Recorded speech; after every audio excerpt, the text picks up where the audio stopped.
Is The Outlaw Josey Wales a pro-Confederate movie? Just looking at the film's good guys and bad guys, you'd be tempted to say yes. Josey Wales starts off as a farmer from Tennessee, now settled in Missouri, a few years before the American Civil War. His farm and family are destroyed by marauding Union cavalry. He joins the Confederate militia to take revenge on Northern soldiers, and refuses to surrender when the war is over. His fight against Northern soldiers continues for years after the war, as he spends the rest of the story hunted by ex-soldiers and lawmen from the reunified United States. So he is definitely a Southern man fighting endlessly against the forces of the North. The DVD extras include a couple of panels explaining how the filmmakers viewed the story, which was originally written by Forrest Carter as the 1973 novel The Rebel Outlaw, Josey Wales, later renamed to Gone to Texas. Philip Kaufman, who shared a writing credit for the film, reveals his script dispensed with much of the political ideology in Carter's book. Kaufman explained the pro-South, anti-North sentiment was retained because it had been a staple of the American historical melodramas throughout film history.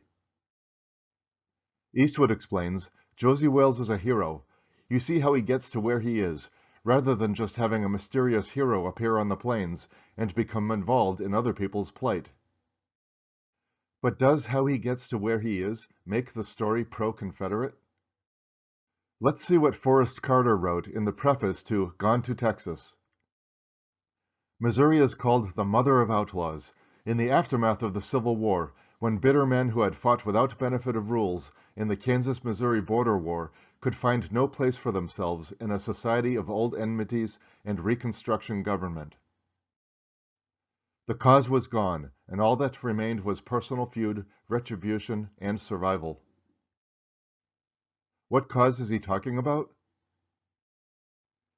Considering the author was an active member of the Ku Klux Klan in the 1950s, we can assume he meant the lost cause of the Confederacy, an idea that grew after the end of the war. This idea includes the belief that states' rights, not slavery, was the cause of secession and the establishment of the Confederacy, and thus of the Civil War. Historians have debunked the idea that slavery was not a driving cause for the Civil War. But what did Josey Wales fight for? Let's read through the scene when he had a chance to make peace with the North at the end of the war. There was no place for Josey Wales to go. The fierce Mountain Clan code would have deemed it a sin for him to take up life. His loyalty was there, in the grave with his wife and baby. His obligation was to the feud. And despite the cool cunning he had learned, the animal quickness and the deliberate arts of killing with pistol and knife, beneath it all there still rose the black rage of the mountain man. His family had been wronged, his wife and boy murdered. No people, no government, no king could ever repay. If there was nowhere to go, it did not mean emptiness in the life of Josey Wales. That emptiness was filled with a cold hatred and a bitterness that showed when his black eyes turned mean. The story does take extra measures to demonize Northern soldiers. First, in how they killed a woman and child, which according to my research never would have happened intentionally. And second, how the Union soldiers planned and executed the cold-blooded killing of surrendering prisoners, which happened in the film but not in the book. Now let's look at the afterword in the book Josey Wales, Two Westerns, which includes both the novel Gone to Texas and its sequel, The Vengeance Trail of Josey Wales. These are the words of the late Lawrence Ray Clayton, a former dean of Hardin-Simmons University in Abilene, Texas. The very best recently created hero of Western fiction and film is Josey Wales, the battle-hardened Confederate guerrilla fighter who kills Yankee soldiers to avenge the brutal murder of his wife and young son by Kansas Redlegs in Missouri in the early stages of the Civil War. I'd like to mention, I read this book cover to cover, and the two novels do not once mention the enslavement of Africans or the institution of slavery in the Confederate South.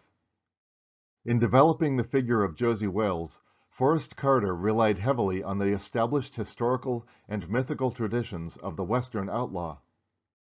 The Missouri people's hatred of the Union, its institutions, and its leaders permeate the personality of Wales.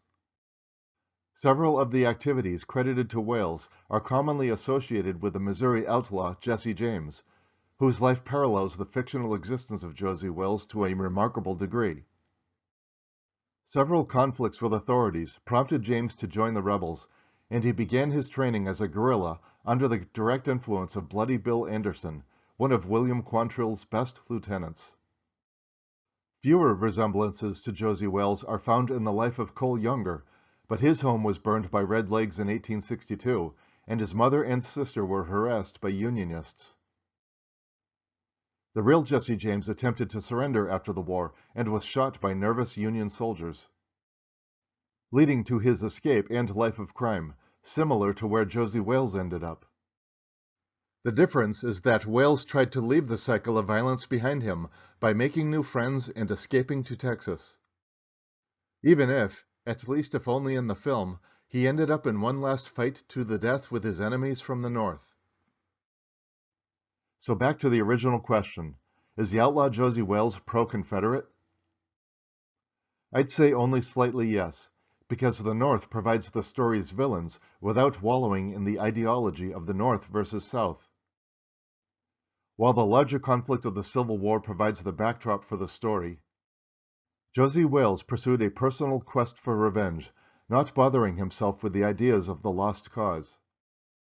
He fought not under the battle flag of the Confederacy, but instead under the black flag of the Border Ruffians, which meant, according to General Jackson in the film Gods and Generals, no quarter to the enemy.